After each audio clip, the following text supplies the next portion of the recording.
IDF মানে Israeli defence forces.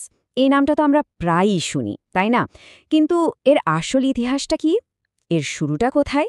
চলুন আজকের এই আলোচনায় আমরা মিডল ইস্টের তথ্যের ওপর ভিত্তি করে আইডিএফের সেই গোড়ার দিকের গল্পটা একটু ঘেঁটে দেখি।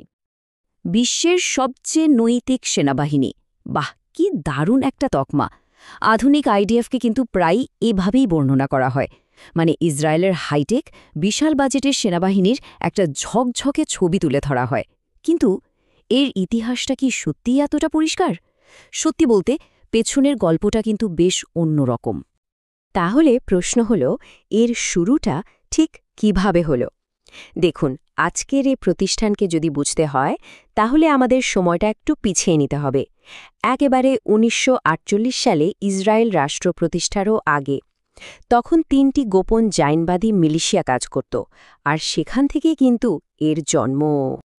আচ্ছা, চলুন তাহলে একেবারে গোড়া থেকে শুরু করা যাক। সময়টা বিংশ শতাব্দীর শুরু। প্যালেস্টাইন তখন অটোমান সাম্রাজ্যের অধীনে, আর ঠিক তখনই ইহুদিদের অভিবাসনের প্রথম ঢেউটা এসে লাগে।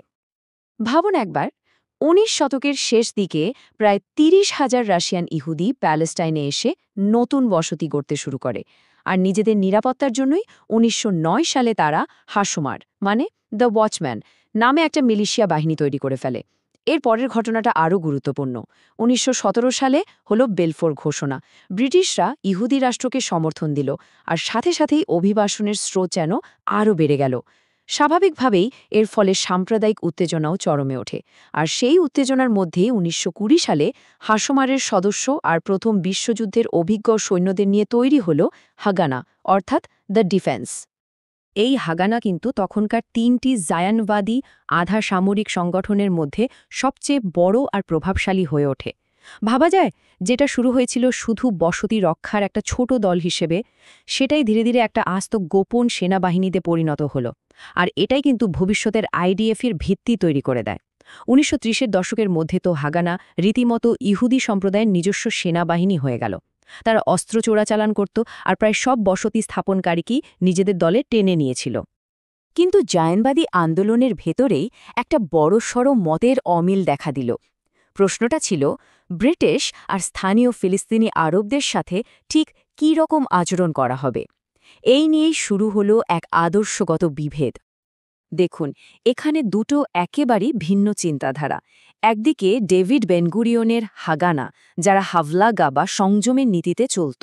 তাদের চিন্তা ছিল ব্রিটিশদের সাথে মিলেমিশে কাজ করতে হবে, আর শক্তি প্রয়োগ করতে হলেও সেটা হবে শুধু আত্মরক্ষার জন্য। আর ঠিক তার উল্টো দিকে ছিল জেফ জাবোটিনস্কির ইরঘুন। তারা বিশ্বাস করত দি আয়রন ওয়াল বা বল প্রয়োগের নীতিতে। তাদের যুক্তিটা ছিল বেশ সোজাসাপটা।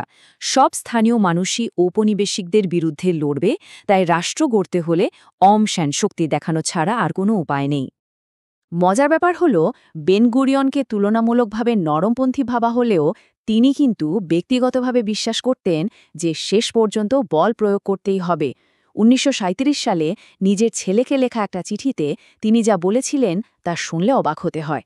তিনি লেখেন, আমাদের অবশ্যই আরবদের তাড়িয়ে তাদের জায়গা নিতে হবে, আর যদি শক্তি ব্যবহার করতেই হয় তাহলে আমাদের হাতে শক্তি আছে। মানে বোঝাই যাচ্ছে লক্ষ্যটা কতটা পরিষ্কার ছিল। আর এই যে আদর্শের লড়াই, এখান থেকেই জন্ম নিল ইরগুন বা দ্য ন্যাশনাল মিলিটারি অর্গানাইজেশন। এরা হাগানার ওই সংযমের নীতিকে একদমই পাত্তা দিত না। তাদের কথা ছিল ব্রিটিশ আর ফিলিস্তিনি উভয়ের বিরুদ্ধে আক্রমণ করতে হবে। তাদের চোখে ব্রিটিশরা ছিল একটা বড় বাধা, আর সেই বাধাকে জোর করে সরাতে হবে, ব্যাস।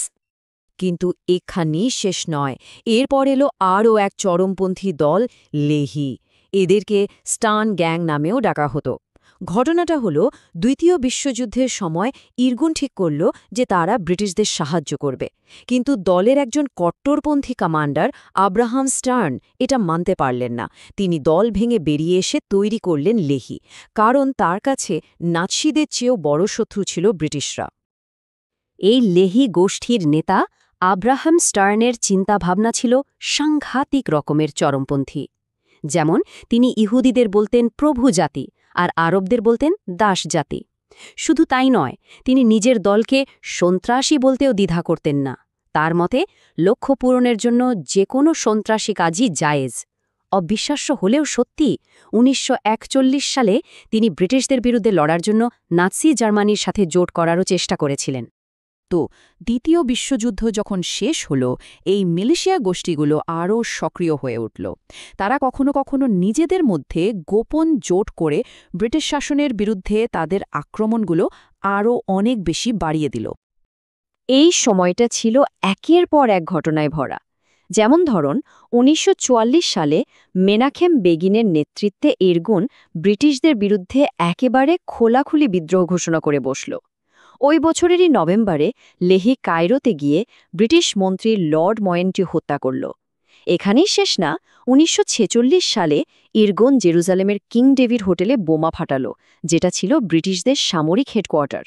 এরপর ১৯৪৭ সালে জাতিসংঘ প্যালেস্টাইনকে ভাগ করার পক্ষে ভোট দিল, আর সাথে সাথেই শুরু হয়ে গেল গৃহযুদ্ধ।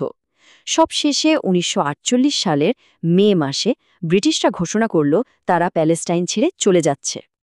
কিং ডেভিড হোটেলের ওই বোমা হামলায় মোট ৯১ জন মানুষ মারা গিয়েছিল। ভাবা যায়, এর মধ্যে ৪১ জন ছিলেন ফিলিস্তিনি, ২৮ জন ব্রিটিশ আর ১৭ জন ইহুদি।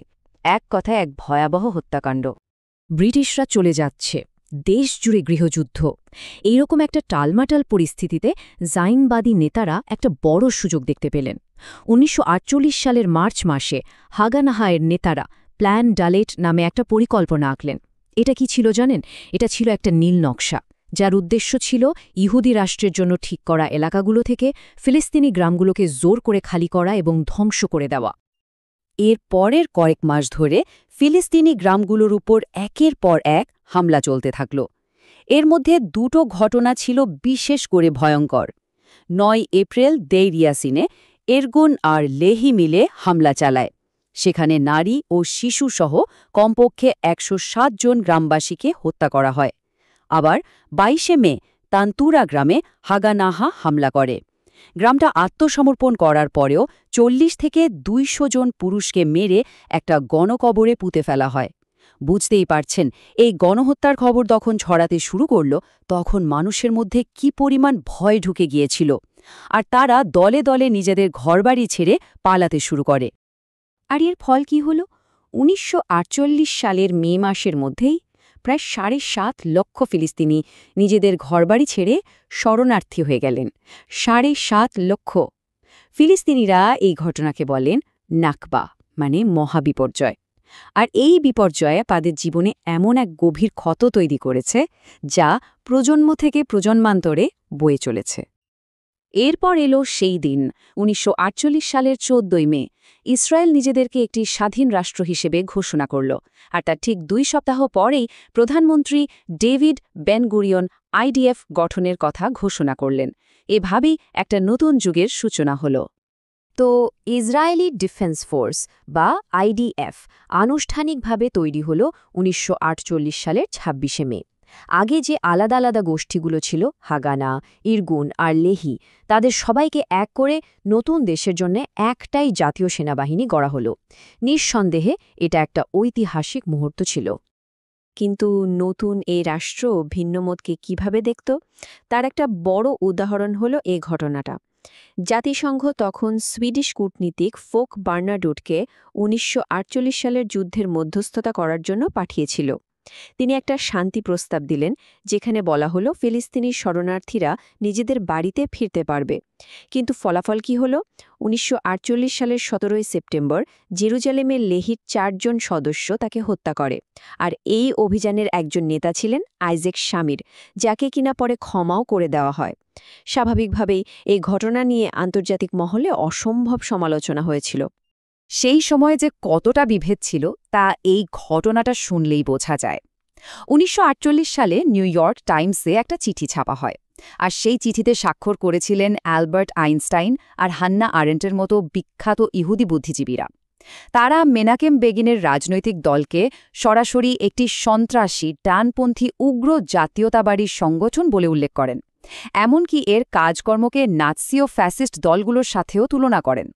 বোঝাই যাচ্ছে এই প্রাক্তন মিলিশিয়া নেতাদের রাজনৈতিক ভবিষ্যৎ নিয়ে তখন কি মারাত্মক বিতর্ক চলছিল। কিন্তু সবচেয়ে অবাক করার মতো ব্যাপার কি জানেন, যে দুটো মিলিশিয়াকে সবচেয়ে উগ্রপন্থী বলে মনে করা হতো, তাদের নেতারাই কিন্তু পরে দেশের প্রধানমন্ত্রী হয়েছিলেন। ইরগুনের প্রাক্তন কমান্ডার মেনাকেম বেগিন ১৯৭৭ সালে ইসরায়েলের ষষ্ঠ প্রধানমন্ত্রী হন, আর লেহির প্রাক্তন নেতা আইজ্যাক শামির ১৯৮৩ সালে হন সপ্তম প্রধানমন্ত্রী। আর এভাবেই তারা তাদের সেই রিভিশনিস্ট জায়নবাদী মতাদর্শকে ইসরায়েলি রাজনীতির একেবারে গোড়ায় গেঁথে দেন। সবশেষে এই পুরো বিশ্লেষণটা কিন্তু একটা খুব গুরুত্বপূর্ণ প্রশ্ন তুলে ধরে। প্রশ্নটা হলো, একটা দেশের জন্মের ইতিহাস, তার গোড়ার দিকের গল্প, কিভাবে কয়েক দশক পরেও সেই দেশের বিভিন্ন প্রতিষ্ঠানের পরিচয় আর কাজকর্মকে প্রভাবিত করতে পারে। দেখুন, এই যে রাজনৈতিক বংশের ধারা, এটাকে কিন্তু সরাসরি আজকের দিনের সাথে মেলানো যায়। আর এর থেকে এটাই বোঝা যায় যে আজকের আইডিএফকে যদি সত্যি সত্যি বুঝতে হয়, তাহলে আমাদের আগে সেই মিলিশিয়াগুলোর ইতিহাস আর তাদের চিন্তাভাবনাকে বুঝতে হবে, যেখান থেকে এর জন্ম। কে জানে, আজকের এত সংঘাতের মূল কারণটা হয়তো সেই ইতিহাসেই লুকিয়ে আছে।